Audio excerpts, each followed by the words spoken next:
అందరికీ నమస్తే. ఆంధ్రప్రభకు స్వాగతం. నేను మీ సంతోషి.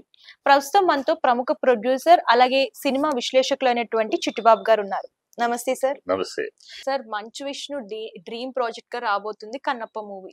సో ఈ మూవీలో పెద్ద పెద్ద స్టార్స్ అలాగే మోహన్ బాబు గారు ఎన్నో కోట్లు ఖర్చు పెట్టి తీస్తున్నారు. అంటే ఈ మూవీ గురించి జనాల్లో అంత టాక్ కానివ్వండి, హైప్ కానివ్వండి, అసలు రావట్లేదు, అసలు నార్మల్ సినిమా గానీ చూస్తున్నారని చెప్పేసి టాక్ అనేది వినిపిస్తుంది.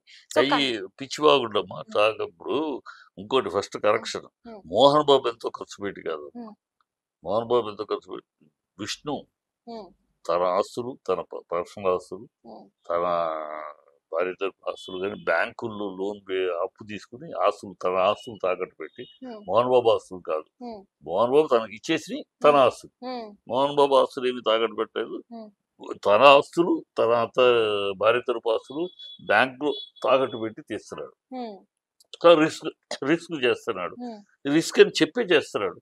ఎప్పుడో రిస్క్ చేయకపోతే ఇలాగే ఉంటుంది. సో రిస్క్ అటో ఇటో తాడో పేడో తెలుసుకుందాం అని ఒక పాన్ ఇండియా సినిమా ప్లాన్ చేశాడు. ఎంతో రీసెర్చ్ చేశాడు, ఎంతో కష్టపడ్డాడు, కష్టపడి తీస్తాడు. దానికి తగినట్టు ఆర్టిస్టులు పెట్టుకున్నాడు.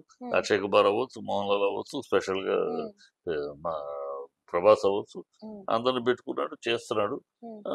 దానికి హైప్ రావాలంటే హైప్ ఆల్రెడీ ఉందా? హైప్ రాకపోతే ఇప్పుడు అసలు దాని గురించి పట్టించుకోకపోతే నువ్వు ఎందుకు అడుగుతావు దాని గురించి కదా? దాన్ని బట్టి ఉండబట్టే కదా, కాకపోతే టౌన్ గా ఉండబట్టే కదా. డెఫినెట్ గా నేను టీజర్ వచ్చినాక ఇంకా బ్రహ్మాండంగా ఉంటుంది. టీజర్ వచ్చినాక సూపర్ గా ఉంది. టీజర్ చూసినాక అందరూ కూడా కళ్ళు పైకి వెళ్ళి డెఫినెట్ గా సినిమా కూడా ఆ లెవెల్లోనే ఉంటుంది. ఇక్కడ ఇంకోటి ఏంటంటే సినిమాకి అతను తీసుకెళ్తున్న డైరెక్షన్ కూడా సినిమా గురించి ఇది ఇస్తున్న ఇది కూడా చాలా కరెక్ట్ గా వెళ్తున్నాడు. జనాలు ఇది భక్తి కన్నప్ప కాదు, భక్త కన్నప్ప కాదు, ఇది భక్తి రస ప్రధానమైన పౌరాణికము కాదు అనేది ప్రజలకు వెళ్ళారు. లేదా కన్నప్ప అనగానే పాత భక్త కన్నప్పని గుర్తుపెట్టుకుని ఆ మైండ్ లో వెళ్ళకూడదు ఆడియన్స్ థియేటర్. ఆ మైండ్ లో వస్తే అది కనపడదు. ఇక్కడేంటి ఆ సినిమా ఒట్టి భక్త కన్నప్ప, భక్తుడి కథ. ఒక కన్నప్ప అనేవాడు భక్తుడు, శివభక్తుడిగా అతని కథ అది. ఇక్కడ శివభక్తుడి కథ చివరిలోనే వస్తుంది. శివభక్తుడు ఇక్కడ కథ ఏంటి? అసలు కన్నప్ప ఎవరు? నాస్తికుడు. అతను మొదటి నుంచి దేవుడు లేడు అనే నాస్తికుడు. అలాంటోడు నాస్తికం కాదు, దేవుడు లేడు అనే తిరుగాడిన వాడు దేవుడు ఉన్నాడని వచ్చాడు. దేవుడు ఉన్నాడని వచ్చిన వాడు తన కన్ను పీకిచ్చేంత భక్తిలోకి వెళ్ళాడు. ఈ జర్నీ, ఈ ప్రయాణం స్టార్టింగ్ నుంచి ఈ ప్రయాణం చూపిస్తారు. ఈ ప్రయాణానికి అనేక హిస్టారికల్ ఎవిడెన్సెస్, ఎక్కడెక్కడో గ్రంథాలు పెట్టుకునే హిస్టారికల్ ఎవిడెన్స్, అతను పుట్టిన ఊరు, ఆ ఊరు ప్రదేశం అన్ని రీసెర్చ్ చేసి వెళ్ళి తీస్తున్నారు. ఇది ఇంట్రెస్టింగ్ పాయింట్. ఈ ఇంట్రెస్టింగ్ పాయింట్ అనేది ముందే చెప్తున్నాడు. ముందు నుంచి ఇది భక్తగా రాసే, అందుకని హిస్టారికల్ అని హిస్టరీ బాగా కాయినేజ్ చేస్తారు. It is a history, not mythology. It's not a mythology, it is a history. History ఆ ఒక కన్నప్ప అనే వ్యక్తి జీవితం, అతని యొక్క జీవన ప్రయాణం అది చేస్తున్నారు. ప్రజలు కూడా ఆ లైన్ లో గ్రూవ్ చేస్తున్నారు. ఎందుకంటే వాడు గౌకుది కన్నప్ప అనగానే భక్త కన్నప్ప మైండ్ లో ఉంటే దేవుడు ఏమిటి మామూలు సోషల్ సినిమా లాగా ఉంది. ఫస్ట్ హాఫ్, సెకండ్ హాఫ్ వచ్చినాక భక్తిలోకి వచ్చినాక వేరు, కానీ అంతకుముందు ఇలా ఉందా అనుకోకూడదు కదా. అది ఎంత ఇంట్రెస్ట్ కూడా ఆ డిసప్పాయింట్మెంట్ రాదు, వాళ్ళ ఎక్స్పెక్టేషన్ రివర్స్ కాకూడదు. అందుకని ముందే ప్రిపరేషన్ ఇస్తున్నాడు. అది కనపడుతుంది దీంట్లో. ఇట్ ఈస్ హిస్టరీ, ఒక కన్నప్ప చరిత్ర, కన్నప్ప జీవిత చరిత్ర, కన్నప్ప భక్తి చరిత్రగా మాత్రమే కాదు. భక్తి చరిత్ర చివరిలో వస్తుంది ఆటోమేటిక్. బట్ మొత్తం అసలు అతని పుట్టుక, పూర్వోత్తరాలు, అతని యొక్క మార్పులు, అతని పరిణామ దశ, దేవుడు లేడన్న వాడు నాస్తికుడు అయిన వాడు ఆస్తికుడు ఎట్లా అయ్యాడు, ఆస్తికుడు అయినాక పరమభక్తుడు ఎట్లా అయ్యాడు, ఈ యొక్క ప్రయాణం అతను అలా మార్చింది. అతను అలాగ అన్ని రకాల రూపాలు, అన్ని రకాల మార్పులు అతను ఏం సందర్భాలు తీసుకొచ్చినాయి, ఏ సన్నివేశాలు అలా తీసుకొచ్చినాయి, ఇవన్నీ బాగా బ్రహ్మాండంగా చెప్తున్నారు. సో లెటస్ బాగా ట్రోల్ చేసేవాళ్ళు ఏదో చేస్తా ఉంటారు. అమ్మాయి ఎవరో ఉంది, ఎందుకు ఏం చూసింది అని మాట్లాడుతూ తెలీదు. ఎవరో ఇది ఓటర్, కామన్ ఓటర్ అని ఎవరో ఒక అమ్మాయి అరుస్తా మాట్లాడుతూ ఉంటుంది. ఏం తెలుసు అమ్మాయికి, ఏం తెలుసు, ఏదో అవుతూ ఉంటుంది. అనవసరం సినిమా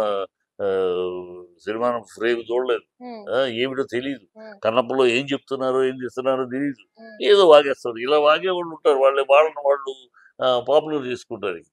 ఇది ట్రోల్ చేస్తే ఎవరు ట్రోల్ చేసింది పలానా, ఎవరు ఏమై, ఎవరు ఈ అబ్బాయి అని అడుగుతారు కదా.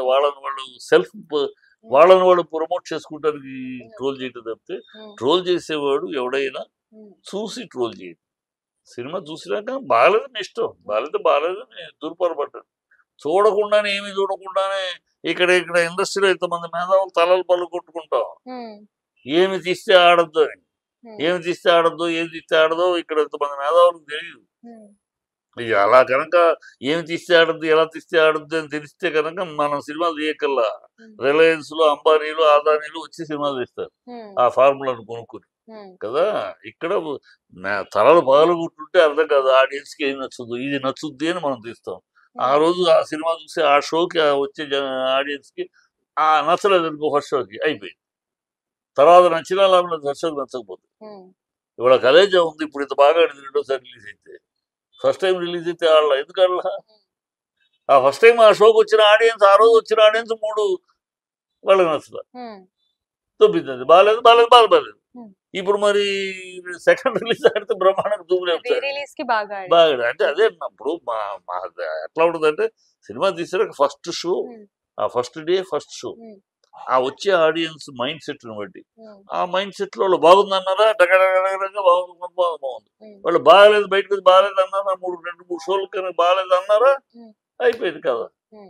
బాగాలేదంటే బాగాలేదు చూడకుండానే బాగా. ఎందుకంటే ఇవాళ రేట్లు ప్రకారం బాగుంది అంటే తప్పి థియేటర్కి వచ్చి ధైర్యం చేయట్లా. అంటే జేబులో 1000 రూపాయలు పెట్టుకో అయిపోతుంది సినిమాకి వెళ్ళాలంటే. ఇద్దరు వెళ్ళాలంటే భార్య భర్త వెళ్ళాలన్నా, కుటుంబం వెళ్ళాలంటే 1500 2000. సో అందుకని బాగుంది అంటే తప్పితే థియేటర్లోకి అడుగు పెట్టే పరిస్థితి లేదు ఆడియన్స్. కనుక ఇంత రిస్కులు ఉన్నాయి, ఇంత రిస్కులు చేస్తారో బాగుంది. వీళ్ళు ఎవరితో ఏం తెలుసు చెప్తారు, గాలివాగుడు గాలి అలాంటి కొత్త వాళ్ళు ఉన్నారు. చూస్తూ ఉంటాను నేను. మరి ఆ అమ్మాయి అరిచేసి మాట్లాడు, దీంట్లో సర్వజ్ఞురాలాగా సర్వం తెలిసిన వాడిలాగా, అసలు సినిమాల గురించి అవపోసన పట్టిన వాడిలాగా మాట్లాడిస్తుంది. ఏం తెలుసు ఆవిడికి నాకు అర్థం కాదు. సార్ అంటే ఈ సినిమా పైన బ్రాహ్మణులు ఆగ్రహం వ్యక్తం చేస్తున్నారని చెప్పేసి కొన్ని వార్తలు కూడా వస్తున్నాయి. ఎవరు ఆగ్రహం వ్యక్తం చేయట్లేదమ్మా. ఒకళ్ళిద్దరు గిల్లి ఇప్పుడు చెప్పాను, అమ్మాయి గిల్లుతాడు, పిలక గిలక అన్నారు ఏమిటి అని. ఆవిడ ఈ ఎన్నో సినిమాల్లో బ్రాహ్మణ్ మీద సెటైర్లు వేసారు, ఒక కోమట్ల మీద సెటైర్లు వేసారు, రెడ్లు వాళ్ళ మీద వేసారు, ఎప్పుడు వేస్తారు.